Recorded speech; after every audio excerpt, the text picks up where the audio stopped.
क्यों इम्पोर्टेंट होती है ये फाइनेंशियल मैथमेटिक्स? क्योंकि आपका जो वेटेज है वो तकरीबन कुछ नहीं अगर 5 और 6 चैप्टर से देखा जाए तो 15 मार्क्स इजीली, मिनिमम 15 मार्क्स इससे पेपर में आते हैं। मिनिमम मार्क्स 15 पेपर में आते हैं, तो ज़्यादा वेटेज होता है। चैप्टर भी बड़ा है, आसान चैप्टर है, ऐसा कोई मुश्किल नहीं है। प्रैक्टिस काफ़ी रिक्वायर्ड होती है इसके अंदर, तो प्रैक्टिस अच्छी करनी पड़ती है फाइनेंशियल मैथमेटिक्स। सबसे पहली बात करते हैं इसके अंदर, टॉपिक की तरफ चलते हैं। सबसे पहली चीज़ है interest. What is interest? Interest क्या होता है?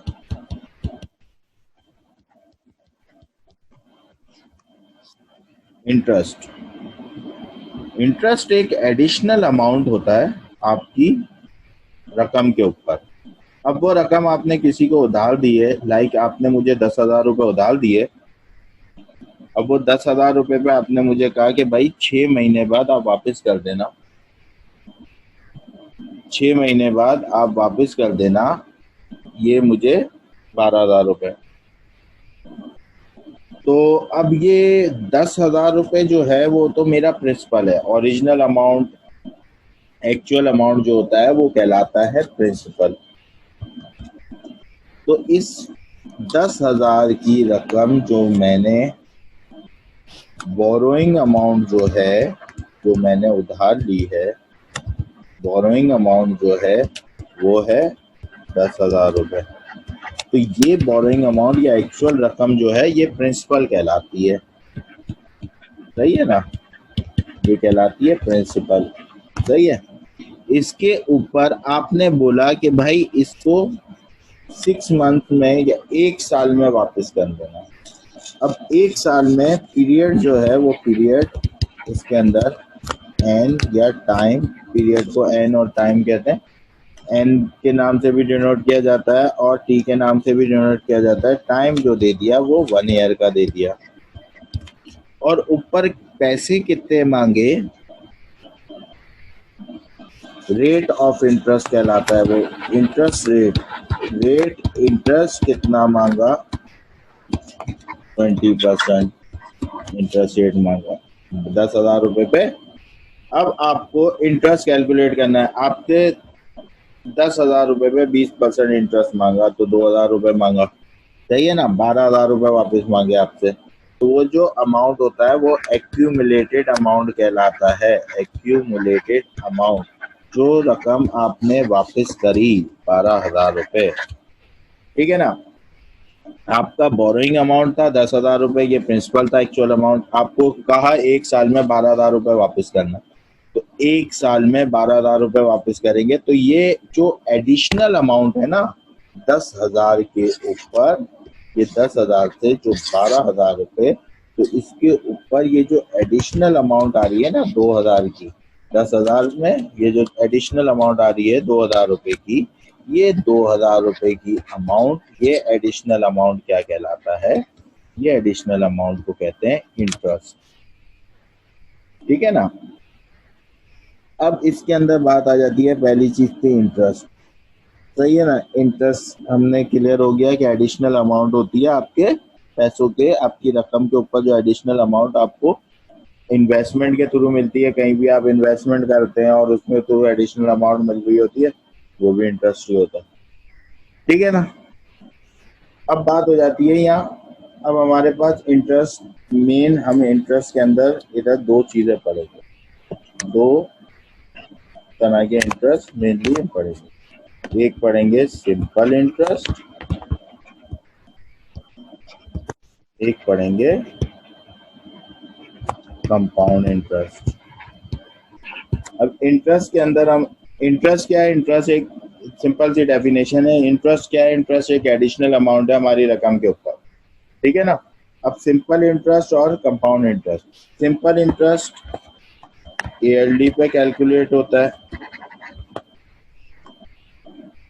और ओरिजिनल अमाउंट पे, एएलडी एंड ओरिजिनल अमाउंट पे कैलकुलेट हो रहा होता है।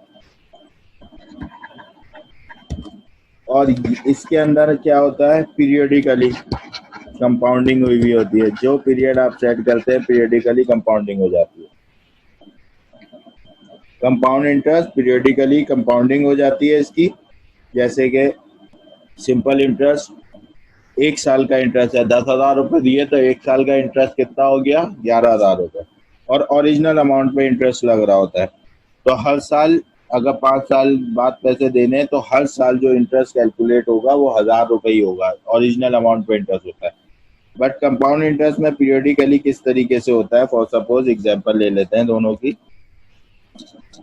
ये सिंपल इंटरेस्ट के थ्रू, ये कंपाउंड इंटरेस्ट के थ्रू, जरा समझिएगा।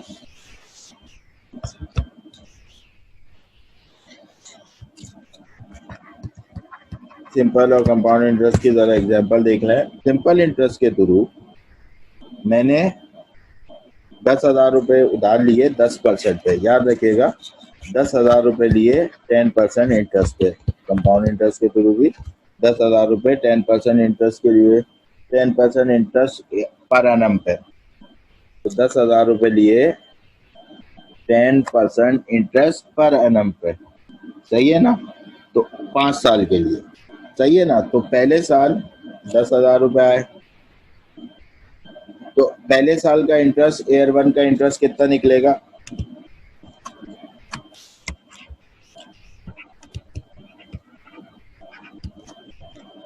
इंटरेस्ट पहले साल का 10,000 को मैं मल्टीप्लाई कर दूंगा 10% से, सही है ना। 10% इंटरेस्ट पे 5 साल के लिए, तो पहले साल का इंटरेस्ट निकलेगा 1,000 रुपये, सही है ना। अब नेक्स्ट ईयर सिंपल इंटरेस्ट में होता यह है कि सिंपल इंटरेस्ट में, और इसका इंटरेस्ट ये भी 5 साल के लिए गए 10% इंटरेस्ट पर एनम पे, तो यहाँ भी 10,000 का इंटरेस्ट निकला 10% के हिसाब से, ये भी हो गया 1,000 रुपये। अब सिंपल इंटरेस्ट में क्या होता है, सिंपल इंटरेस्ट में इंटरेस्ट जो निकलता है, अब जो इसके अंदर ओरिजिनल अमाउंट पे ही इंटरेस्ट निकलता है। जब आप इंटरेस्ट सेकेंड ईयर का कैलकुलेट करोगे तो सेकेंड ईयर का इंटरेस्ट भी ओरिजिनल अमाउंट पे ही होगा 10,000 का, फिर से 10%, और सेकेंड ईयर का, ये फर्स्ट ईयर का इंटरेस्ट था, ये सेकेंड ईयर का इंटरेस्ट वापस से 1,000 रुपये ही निकलेगा। थर्ड ईयर का भी इंटरेस्ट 1,000 रुपये ही निकलेगा। तो ये आपकी सिंपल इंटरेस्ट में होती है कि ओरिजिनल अमाउंट पे इंटरेस्ट कैलकुलेट होता रहता है, और ये फिफ्थ ईयर का जो इंटरेस्ट है वो भी 10,000 रुपये मल्टीप्लाई बाय 10% ओरिजिनल अमाउंट से निकलेगा, ये भी 1,000 रुपये ही आएगा। बट फर्स्ट ईयर तो हो गया इसका, सेकेंड ईयर की जब बात करेंगे कंपाउंड इंटरेस्ट में, तो अब रकम हो गई कितनी, 10,000 रुपये। अब रकम हो गई 10,000 प्लस इंटरेस्ट 11,000। अब जब सेकेंड ईयर में कंपाउंडिंग होगी तो अब इंटरेस्ट कितने अमाउंट पे निकलेगा, सेकेंड ईयर का 11,000 मल्टीप्लाई बाय 10%, तो सेकेंड ईयर का इंटरेस्ट आएगा 1,100 रुपये। बात समझे। और थर्ड ईयर का इंटरेस्ट जो आएगा, तो इसके अंदर कंपाउंडिंग होती जाती है, हर प्रीवियस वैल्यू आगे जाके एक्यूमुलेट होती जाती है। एक्यूमुलेट मतलब उसमें इंटरेस्ट कैलकुलेट होता रहता है। तो अब जो वैल्यू थी, पहले 10,000 रुपये थे, 1,000 रुपये इंटरेस्ट आया, 11,000 सेकेंड ईयर के स्टार्ट में 11,000 हो गया, 11,000 का इंटरेस्ट ले लिया। अब 11,000 पिछले साल की रकम और 1,100 रुपये इंटरेस्ट आया, तो इसका 10% निकाल लूंगा, ये कितना हो गया 11,000, 12,100, तो इसका इंटरेस्ट आया 1,210, समझ रहे हैं। जब मैं फोर्थ ईयर पे इंटरेस्ट कैलकुलेट करूंगा कंपाउंड इंटरेस्ट में, तो 11,000 प्लस 1,100, ये था आपका 12,100, और 1,210 का इंटरेस्ट आ गया था, वो उसमें ऐड हो जाएगा और उसका 10% निकलेगा, समझ रहे बात। तो कंपाउंड इंटरेस्ट इस तरह से कैलकुलेट होता है, और सिंपल इंटरेस्ट ओरिजिनल अमाउंट पे ईयरली निकलता है। कंपाउंड इंटरेस्ट को आप तोड़ तोड़ के भी कर सकते हैं, ठीक है। तो अब हम जरा सिंपल इंटरेस्ट की तरफ मूव करते हैं। अब हम फार्मूलाज वगैरह लिखते हैं कि सिंपल इंटरेस्ट पहले करेंगे। सिंपल इंटरेस्ट, तो सिंपल इंटरेस्ट सिंपल इंटरेस्ट का फार्मूला जो होता है वो होता है I is equal to P multiply by R multiply by T. P R T भी लिखते हैं और पी एन आर भी लिखते हैं। पी इधर आई क्या है, सिंपल इंटरेस्ट के लिए यूज हो रहा है, आई इंटरेस्ट है, सिंपल इंटरेस्ट। पी क्या है, प्रिंसिपल ओरिजिनल अमाउंट। आर क्या है, रेट ऑफ इंटरेस्ट। और टी क्या है, ठीक है ना। ये हो गया। इधर भी आई सिंपल इंटरेस्ट है, पी प्रिंसिपल, एन क्या है, एन भी बेसिकली पीरियड या टाइम ही है कि 5 साल का पीरियड या 5 साल का टाइम, सही है। आर रेट ऑफ इंटरेस्ट, तो पी एन आर भी कहते हैं और पी आर टी भी कहते हैं, सही है ना। तो ये तो सिर्फ सिंपल इंटरेस्ट कैलकुलेट करने का फार्मूला हो गया। अगर मैं इसका सिंपल इंटरेस्ट ओरिजिनल अमाउंट में प्लस कर दूं, लाइक अगर मैं अपने टोटल अमाउंट की बात करता हूं, तो टोटल अमाउंट, इसको मैं टोटल अमाउंट कह सकता हूं, एक्यूमुलेटेड अमाउंट कह सकता हूं।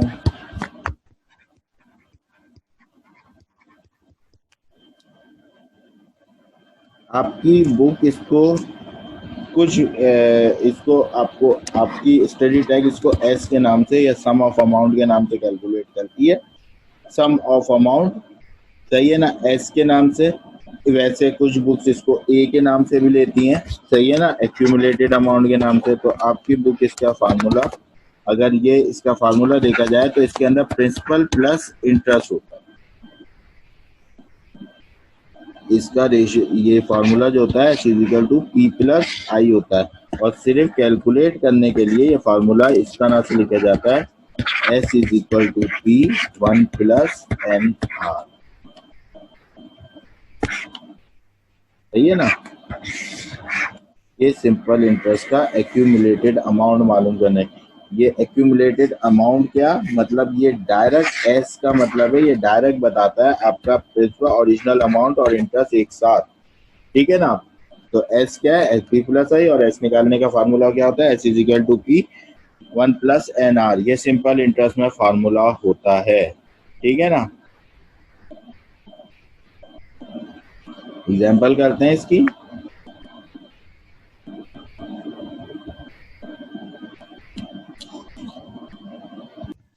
ठीक है, तो हमारे पास जो एग्जाम्पल है वो ये है, the interest on a certain principal, interest on a certain principal, तो interest on a certain principal in 8 years, rate of interest. हमें क्या क्या चीजें गिवन है, हमें इंटरेस्ट दे रहा है on certain principal, number of years, time दे रहा है या नंबर ऑफ ईयर्स, पीरियड बता रहा है, टी या एन बता रहा है, 8 years at 3.5% rate of interest दे रहा है हमें, रेट ऑफ इंटरेस्ट आर का बता रहा है 3.5%। 3.5% का मतलब हो गया 3.5%, और परसेंट की साइन हटाने के लिए 3.5 डिवाइडेड बाय 100 करते हैं, तो ये हो गया 0.035, ठीक है। Rate of interest per annum is ₹77। तो सिंपल इंटरेस्ट बता रहा है हमें,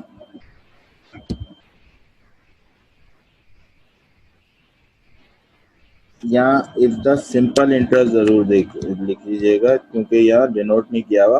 सिंपल इंटरेस्ट के सवालों में सिंपल इंटरेस्ट शो होता है, इफ द सिंपल, और नहीं होता तो स्टैंडर्ड होता है कि कंपाउंड इंटरेस्ट लगाओ। If the simple interest on a certain principal is rupees, simple interest दिया हुआ है आपको, आई के नाम से हम सिंपल इंटरेस्ट को ले लेंगे, सिंपल इंटरेस्ट गिवन है आपको। तो सिंपल इंटरेस्ट आई ₹77 गिवन, ठीक है। आपको क्या मालूम करना है, आपको प्रिंसिपल मालूम करना है। P मालूम करना है. Now we have a formula. P मालूम करने के लिए we have a formula. Therefore, I is equal to P R T. आपके पास ये फार्मूला है, I is equal to P R T. P मालूम करना है तो I के साथ P के साथ RT मल्टीप्लाई हो रहा है, इधर आके डिवाइड हो जाएगा. I की value 77 divided by R. R कितना है 0.035 और N या T कितना है 8 is equal to P. Therefore P कितना निकल के आ गया भाई, जल्दी से कीजिए. 77 को डिवाइड कीजिए.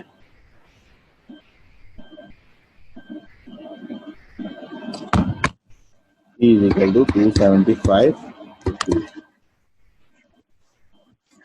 ठीक है, P का आंसर आ गया 275. अब ऑप्शन में आया 275 बी का आंसर है.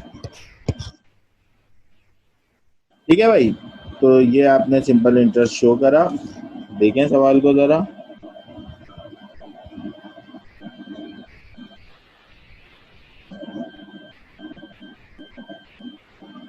नेक्स्ट क्वेश्चन, नेक्स्ट एग्जांपल करते हैं.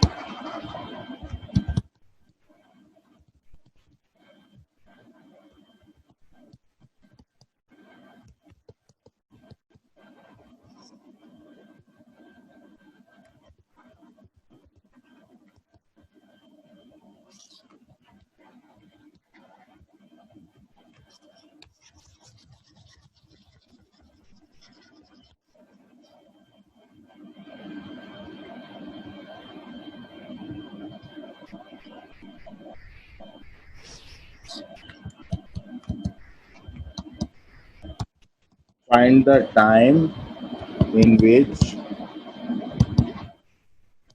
rupees 9,000 will earn rupees 360 at 2% per annum.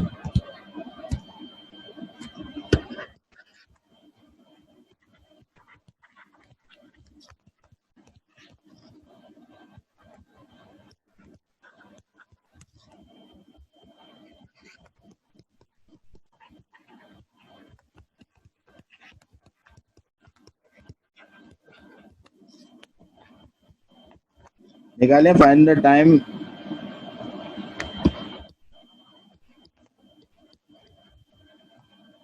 If rupees 8,000 increases by rupees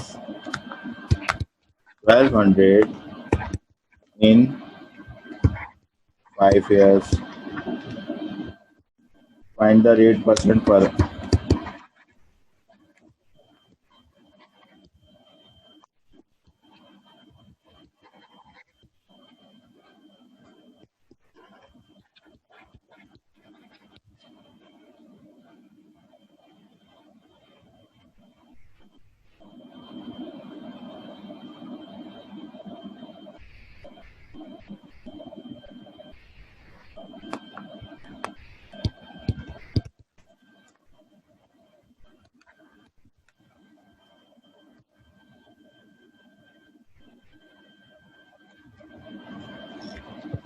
yes 2 years answer है.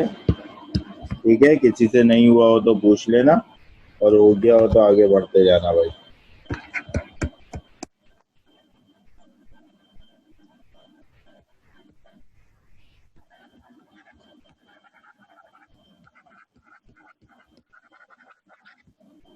Mr. Salman borrowed rupees 6,000 from Kashif for 3.5 years at simple interest rate of 8%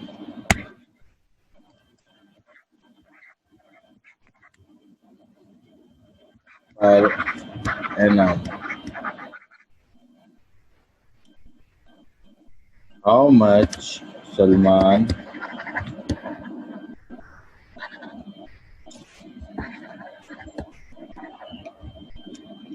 has to pay at the end of the period?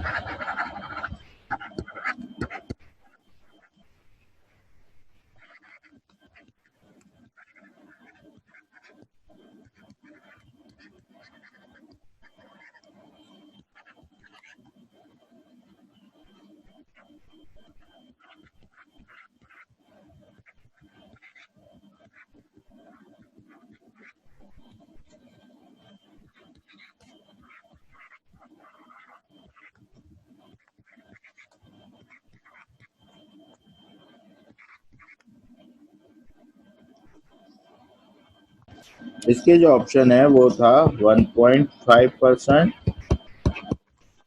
B 2%, C 2.5% and D 3%.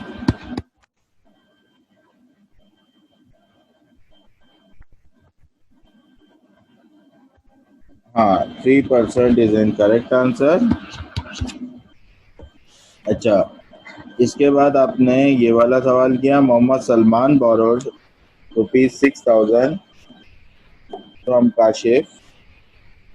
तो 6,000 बोरो कर रहे हैं, जो borrowing या investing amount होती है वो प्रिंसिपल होता है। ये आपका क्या है, प्रिंसिपल पी है। फ्रॉम काशिफ फॉर, ये क्या है आपका टाइम है T. At a simple interest rate of interest कितना दिया हुआ है भाई, रेट ऑफ इंटरेस्ट दिया हुआ है are 8% per annum. How much Salman has to pay at the end of the period. Solution के अंदर आपने सिंपल एक्यूमुलेटेड अमाउंट पता करना है, क्योंकि प्रिंसिपल तो वापस करना ही करना है, उसके साथ इंटरेस्ट भी मालूम करना है।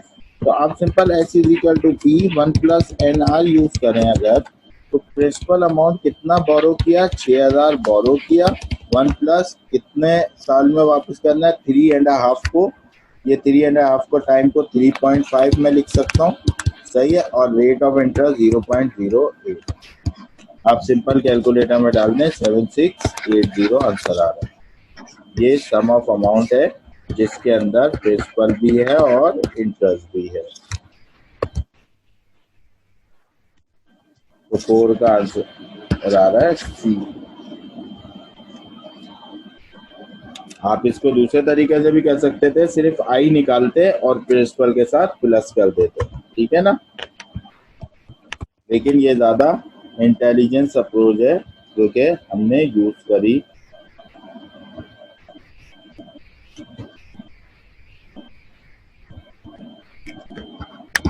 तो तेज तेज करते जाए साथ साथ भाई। मैं अब सिर्फ क्वेश्चन लिख रहा हूँ। In what time will ₹1,200 amount to ₹1440 at 5% per annum simple interest।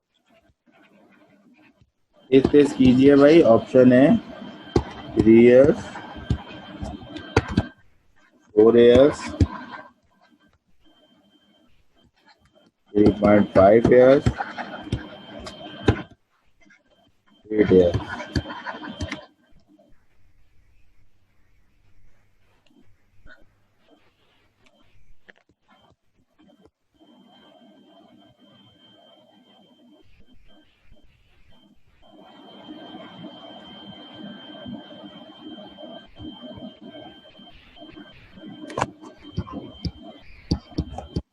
If the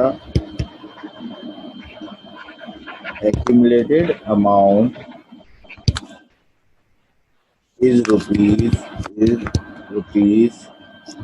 1160, if the accumulated amount is rupees 1160 at the end of 6 years and the simple rate of interest is 5% per annum. Find the principal.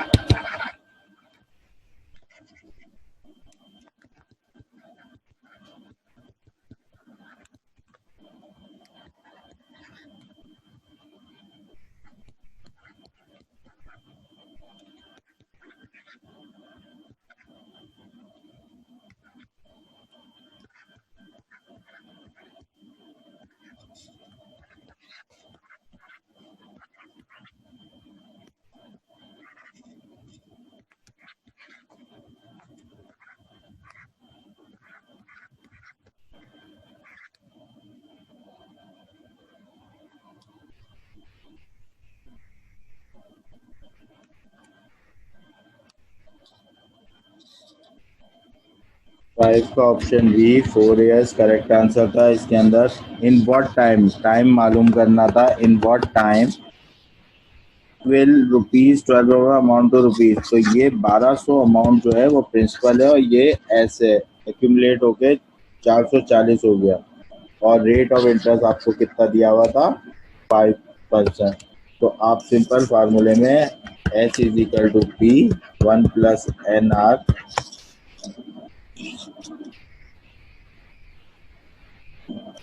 S B आपको given है 1440 is equal to 1200. ये भी आपको given है 1+NR या RT. N मालूम करना था, आर आपको गिवन था 0.05. आप डायरेक्ट सॉल्व फॉर एक्स में डाल दें या फिर 1200 मल्टीप्लाई हो रहा है तो लेके डिवाइड करें और -1 करें. सॉल्व फॉर एक्स में डालें तो ज़्यादा आसानी रहती है. आपको 4 ईयर्स डायरेक्ट आंसर निकल के आ जाएगा. ठीक है ना? अच्छा भाई, if the accumulated amount is rupees,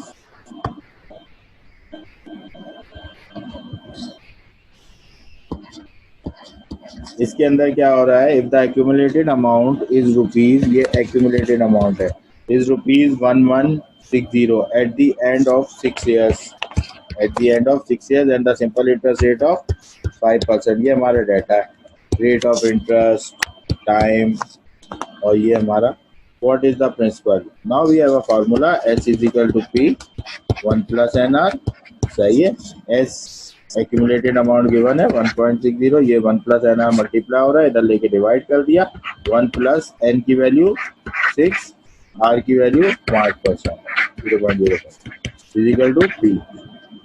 Now P आपका निकल के आ गया. P is equal to 892.3. Then correct है. ठीक है ना? तो ये भी काफी सिंपल सा सवाल था. अभी हम सिर्फ फॉर्मूला प्रैक्टिस क्वेश्चंस कर रहे हैं. सही है ना? अभी सिर्फ formula practice questions.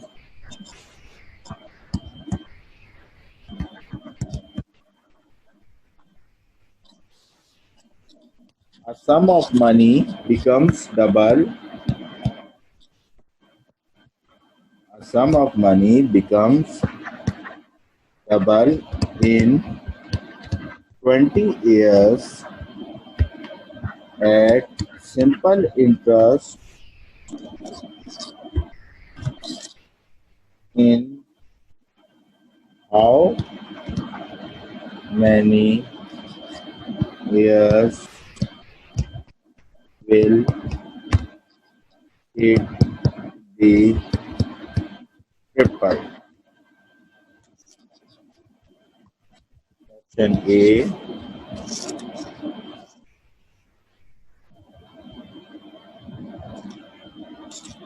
30 years,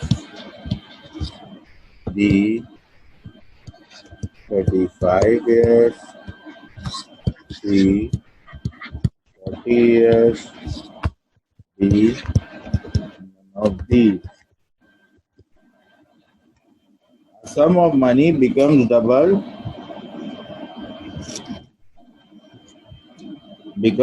in 20 years at simple interest. In how many years will it be triple?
ठीक है भाई।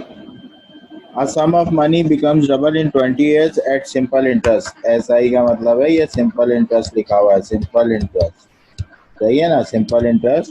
In how many years will it be triple? तो sum of money becomes double at simple.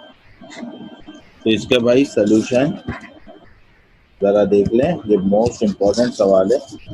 Some of money, तो sum of money जो है वो double हो रही है इटसेल्फ इन 20 ईयर्स में, सही है ना, एट सिंपल इंटरेस्ट। तो सबसे पहले तो आपने पी को ले लिया, ये एक्स प्रिंसिपल है जो कि डबल हो रहा है, तो एक्यूमुलेटेड अमाउंट आ रहा है 2x, सही है ना। पी को सपोज कर लिया एक्स है, तो इसका सम ऑफ अमाउंट कितना हो जाएगा, तो sum of money double itself in 20 years, time दिया हुआ है हमें 20 ईयर्स एट सिंपल इंटरेस्ट। इधर से हम मालूम करेंगे आर की रेट ऑफ इंटरेस्ट कितना है। नाउ रेट ऑफ इंटरेस्ट मालूम करने के लिए मैंने फार्मूला यूज किया, S is equal to P 1 plus N R. S कितना है 2x is equal to X 1 plus N या टी, ए की बात होती है। तो ये आर की वैल्यू टी 20 हमें पता है, आर की वैल्यू हमें नहीं पता, सही है। ये एक्स से एक्स एलिमिनेट हो गया, एक्स से एक्स कट गया, सही है ना। और ये 2 प्लस का 1 इधर आया, माइनस का 1 इज इक्वल टू 20 आर। तो ये कितना आ गया आर, 2 माइनस 1 1, 1 divided by 20, 1 divided by 20 multiply by 100। तो आर आपका निकल के आ गया 5% या 0.05। ठीक है, अब आपको पता चल गया।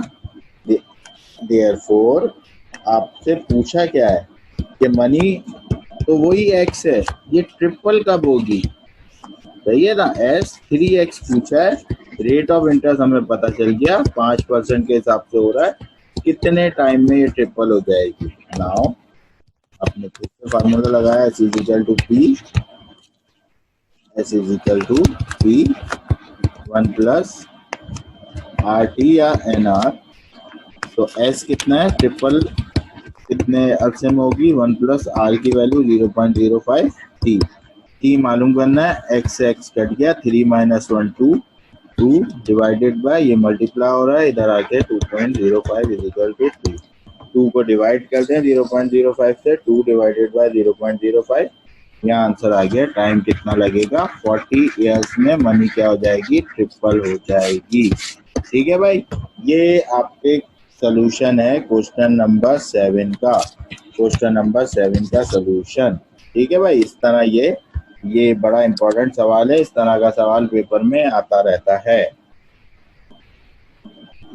अब नाउ मूव करते हैं क्वेश्चन नंबर 8 की तरफ, जो कि हम आपको दे रहे हैं करने के लिए होमवर्क। ये आप करेंगे, नेक्स्ट क्लास जो होगी उसमें सबसे पहले हम पूछेंगे।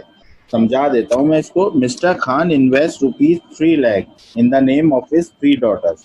मिस्टर खान इन्वेस्ट कितना कर रहे हैं, 3 लाख रुपए का मजमुआ, 3 लाख रुपए टोटल इन्वेस्टमेंट मार रहे हैं, इन्वेस्टमेंट प्रिंसिपल होता है। तो 3 लाख रुपए इन्वेस्ट कर रहे हैं, लेकिन वो 3 हिस्सों में कर रहे हैं, 3 बेटियों के नाम से। एक बेटी है उनकी, एक बेटी है उनकी ए, एक बेटी है बी, एक बेटी है सी। ए है, बी है और सी है, ये 3 बेटियां हैं।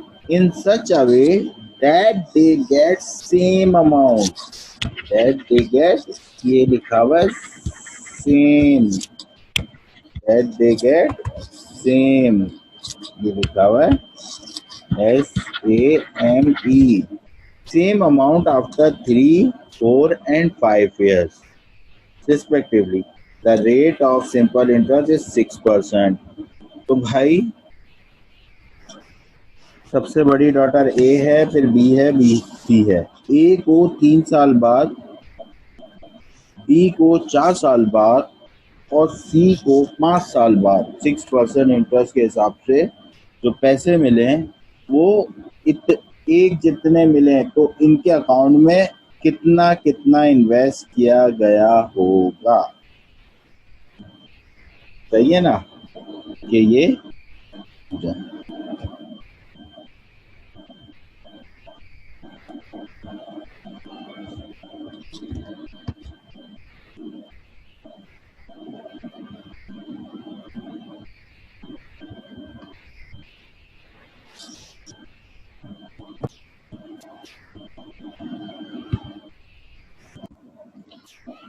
चलें ये क्वेश्चन करते हैं, फिर यही इसी क्वेश्चन से स्टार्ट लेते हैं। ये क्वेश्चन करते हैं पहले, सबसे पहले, ठीक है, सॉल्यूशन की तरफ जाते हैं।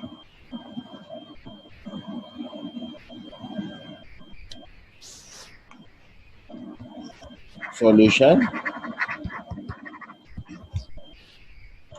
क्वेश्चन नंबर 8, ठीक है। तो उसके अंदर था एक मैन इन्वेस्ट कर रहा था 3 लाख, लेकिन वो बता नहीं रहा कि अपनी ए पे कितना इन्वेस्टमेंट कर रहा है। इन्वेस्टमेंट प्रिंसिपल होता है, बी पे कितनी इन्वेस्टमेंट कर रहा है और सी पे कितनी इन्वेस्टमेंट कर रहा है, ये नहीं बता रहा। लेकिन ये कह रहा है कि पी को after 3 years S sum of amount मिलेगा, इसको आफ्टर 4 years सम मिलेगा, और इसको आफ्टर 5 years जो सम मिलेगा ये आपस में इक्वल होगा। ये कंडीशन दे रहा है इस सवाल के अंदर, ठीक है। और 6% पर एनम इंटरेस्ट बता रहा है, सिंपल इंटरेस्ट है। तो कितना कितना अमाउंट उसने इन्वेस्ट किया था, तो ये पूछ रहा है P1 बताओ मुझे, P2 बताओ और P3 बताओ। नाउ इसको सॉल्व करते हैं।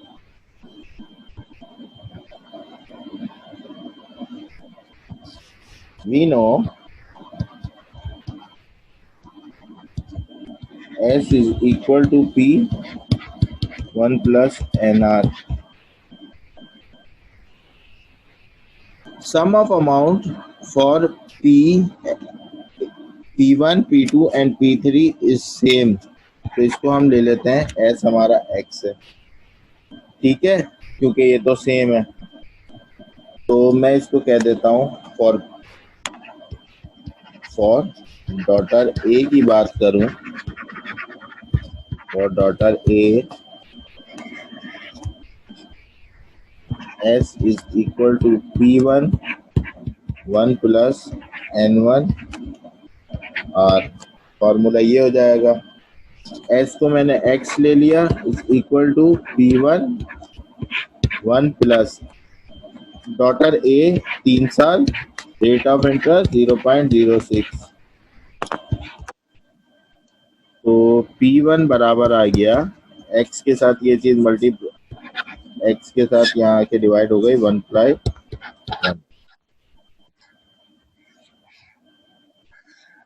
P1 आ गया, as like P2 for daughter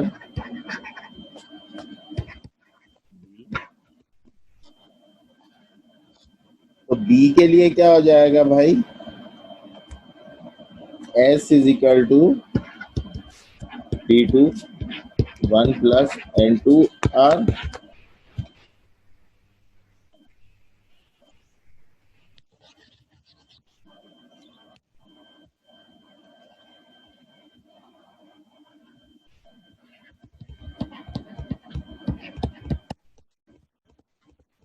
S की जगह X, P2 1 प्लस N4 0.06, 4 6 24। तो यहाँ X के साथ P2 किसके बराबर हो गया, X डिवाइडेड बाय 1.24।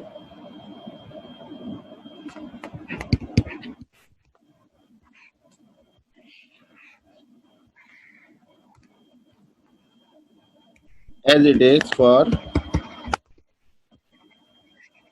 अगर मैं डॉटर सी की बात करता हूँ तो डॉटर सी के लिए फार्मूला क्या हो जाएगा, S3 is equal to P3 1 plus N3 R, ठीक है। और इसमें भी इसी तरह X is equal to P3 1 plus N3 5 years 0.06 5 6 30। तो P3 की वैल्यू आ गई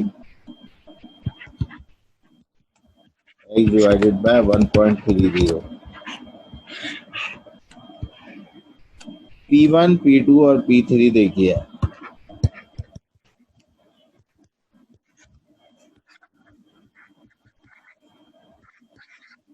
अगर मैं नोट करता हूँ P1 P2 P3 तो ये रेशियोज में आ रहा है, सही है, और इसमें X कट जाएगा। तो मैं अगर इसको इस तरह से ले लूं, now P1 ratio P2 ratio P3, अगर मैं इस तरह से ले लूं तो ये हो जाएगा X divided by 1.18 ratio X divided by 1.24 ratio X divided by 1.30, सही है। तो इस तरह X एलिमिनेट हो गया और रेशियो बच गया हमारे पास 1/1.18 रेशियो 1/1.24 रेशियो 1/1.30। अब हमें रेशियो के थ्रू हमारे पास अमाउंट भी पता है, रेशियो भी पता है, P1 का रेशियो क्या है, P2 का रेशियो क्या है और P3 का रेशियो क्या है, अमाउंट भी पता है। तो हम सबसे पहले निकाल लेते हैं डिस्ट्रीब्यूटेड अमाउंट कितनी है,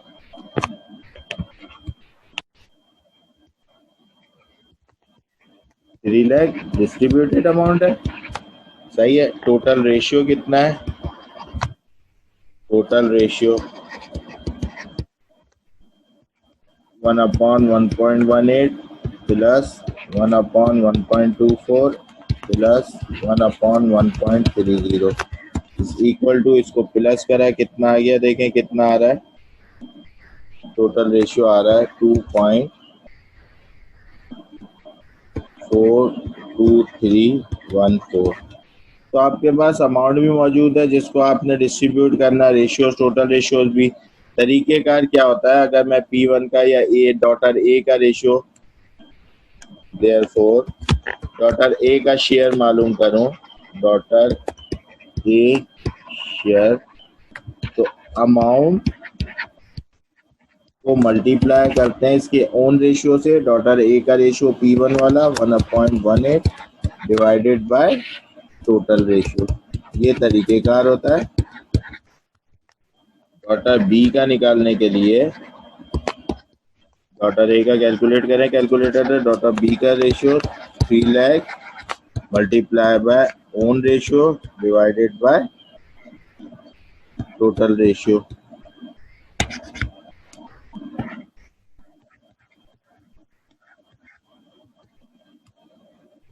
इसी तरह से डॉटर सी का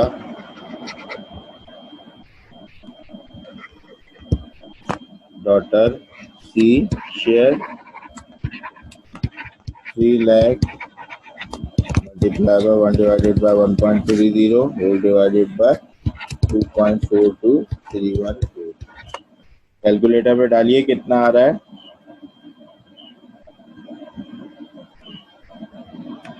ये आ गया 104922, ये आ गया 99844, ये आ गया 95236। अगर मैं इनको राउंड करता हूँ तो ये 1049 आ रहा है, इसको 105,000 कर दिया मैंने, इसको राउंड किया ये आ गया 1 लाख, और इसको राउंड किया ये आ गया 95,000, सही है। 1,05,000, 1 लाख और राउंड ऑफ करके मेरी ये आ गई, ये वैल्यू आ गई,